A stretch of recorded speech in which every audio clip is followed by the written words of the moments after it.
Cozy Couch Potatoes. Hello and welcome back to my Cozy Couch Potatoes. This is Spice Shark Studios, The Cozy Couch, and today we're reading Chapter 4 of Say Cheese and Die, the Goosebumps series. So let's just dive in. Chapter 4. For a long moment, Greg just stared at the camera. Something told him the camera was hidden away for a reason. Something told him he shouldn't touch it. He should close the secret door and walk away, but he couldn't resist. He reached onto the hidden shelf and took the camera in his hands. It pulled out easily. Then to Greg's surprise, the door instantly snapped shut with a loud bang. Weird, he thought, turning the camera in his hands. What a strange place to leave a camera. Why would someone put it here? If it were valuable enough to hide in the secret cabinet, why didn't they take it with them? Greg eagerly examined the camera. It was large and surprisingly heavy with a long lens. Perhaps a telephoto lens, he thought. Greg was very interested in cameras. He had an inexpensive automatic camera, which took okay snapshots, but he was saving his allowance in hopes of buying a really good camera with a lot of lenses. He loved looking at camera magazines, studying the different models, picking out the ones he wanted to buy. Sometimes he daydreamed about traveling around the world, going to amazing places, mountaintops, and hidden jungle rivers. He'd take photos of everything he saw and become a famous photographer. His camera at home was just too crummy.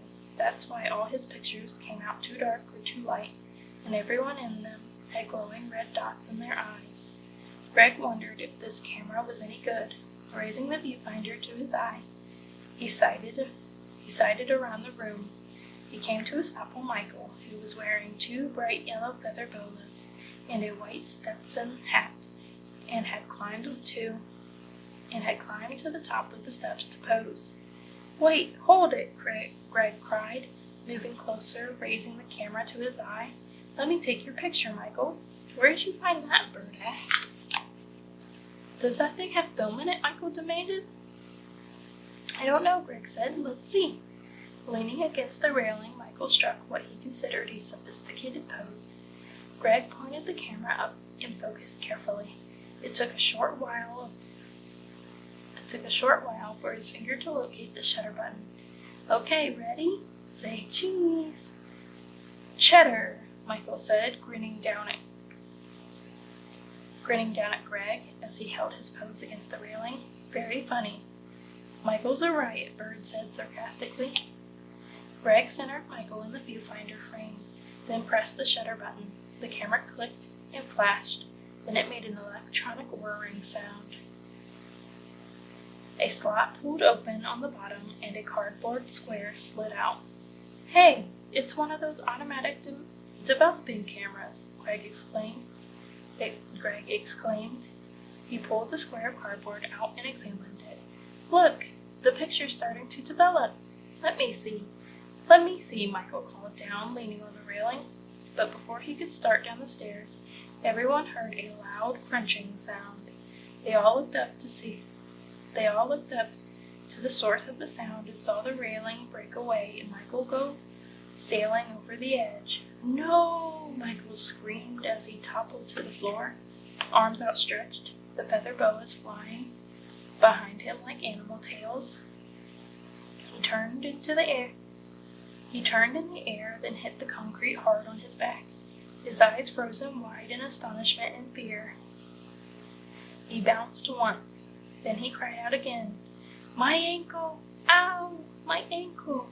He grabbed at the injured ankle, then quickly let go with a loud gasp. It hurt too much to touch it. "Oh, my ankle!" Still holding the camera and the photo, Greg rushed to Michael. Sherry and Bird did the same. "We'll go get help," Sherry told Michael, who was still on his back, groaning in pain. But then they heard the ceiling creak, footsteps above them. Someone was in the house. Someone was approaching the basement stairs. They were going to be caught. Anyway if they went and got help. Am I right? Am I wrong? Anyway, that is it for Chapter 4. I hope you enjoyed much as I did, and I hope to see you Cozy Couch Potatoes tomorrow for Chapter 5. Bye.